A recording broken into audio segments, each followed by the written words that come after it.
आज अपने भोजपुरी के सितारे, वो चाहे पावर स्टार पवन सिंह हो या फिर दबंग स्टार खेसारी लाल यादव, इन लोगों के माइंड में अब एक चीज़ सेट हो चुका है ना कि मैं अगर हिंदी गाना गाता हूँ, हिंदी गाने बनाता हूँ, तो मुझे भोजपुरी ऑडियंस भी देखेगी और हिंदी ऑडियंस भी देखेगी, जिससे कि मेरा गाना बहुत ज़्यादा सुपर डुपर हिट होगा। चलो मान लेते हैं कि आप हिंदी गाना बनाते हो, आप लोगों को बहुत से ऑडियंस देखने आता है आप लोगों के गाने वीडियो को। चलो बहुत अच्छी बात है कि आप लोगों के अंदर टैलेंट है, आप लोग हिंदी गाना भी कर सकते हो, गा रहे हो, मुझे उससे दिक्कत नहीं। लेकिन मुझे दिक्कत एक चीज़ से होता है कि आप लोग मानते हैं कि एक बॉलीवुड गाना गाते हो, उसमें 10 से 20 लाख रुपया लगता है एक एल्बम को बनाने में। चलो कोई गल नहीं, कोई प्रोड्यूसर है जो कि आप लोगों के ऊपर पैसा लगा रहा है, वो लगा रहा है 20 लाख 10 लाख लगाने दीजिए, वो बहुत अच्छी बात है। लेकिन मैं यहाँ पे आप लोगों से एक चीज़ पूछना चाहता हूँ, जो भी प्रोड्यूसर है, जो भी वो हिंदी गाना गाते हैं, वो चाहे खेसारी लाल यादव या फिर पावर स्टार पवन सिंह, कि जो गाना आप लोग 10 लाख या फिर 20 लाख देके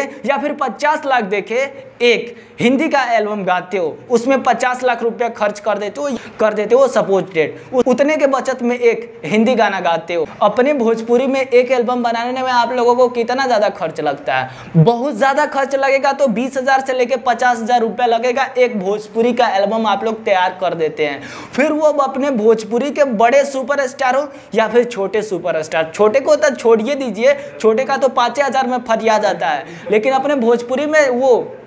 खेसारी लाल यादव जी हो या फिर पावर स्टार पवन सिंह जी, इनका गाना अगर हाई लेवल का बनता है ना, तो वो 20,000 से लेकर 50,000 या फिर 1 लाख के अंडर में एक एल्बम इन लोगों का बन के तैयार हो जाता है। लेकिन वहीं अगर ये लोग बॉलीवुड का गाना गाते हैं तो 10 लाख से 20 लाख 50 लाख तक भी लग जाता है इन लोगों के गाने वीडियो में, तो वो इनके लिए कोई बात नहीं।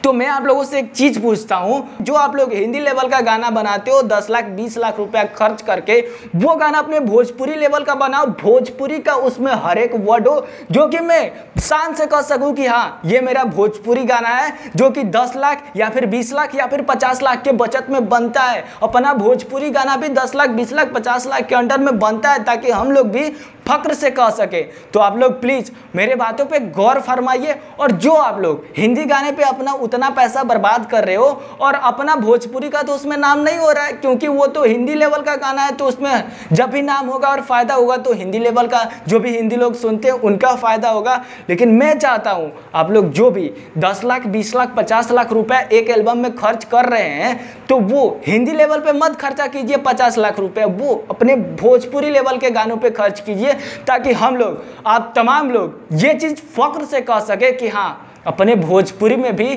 50 लाख के बचत में कोई गाना बनता है, ताकि हम लोग भी दिल ठोक के कह सके कि वो भोजपुरी के पावर स्टार हो या फिर दबंग स्टार, ये लोग भोजपुरी गाना भी 50 लाख के रकम के साथ बनाते हैं तो बनाते हैं। तो बस मेरे भाई लोग, ये वीडियो अगर आप लोगों को पसंद आई हो तो प्लीज़ यार अपने दोस्तों में शेयर करना, आगे तक शेयर करना और बताना कि क्या बॉलीवुड लेवल का गाना बनाने में अगर 50 लाख रुपए एक एल्बम में खर्च होता है, तो क्या अपने भोजपुरी लेवल के गाने में उतना क्यों नहीं खर्च हो सकता है? अपने भोजपुरी को हम लोग आगे क्यों नहीं बढ़ाना चाहते हैं? आप लोगों से बस मेरा यही सवाल है। अगर आप लोगों को मेरी बातें पसंद आई हो तो प्लीज़ इस चैनल को सब्सक्राइब कर दीजिएगा और वीडियो को ज़रूर से ज़रूर लाइक कर दीजिएगा। मिलते हैं एक और नए और इंटरेस्टिंग वीडियो के साथ अगले वीडियो में, तब तक के लिए मेरे भाई बाय।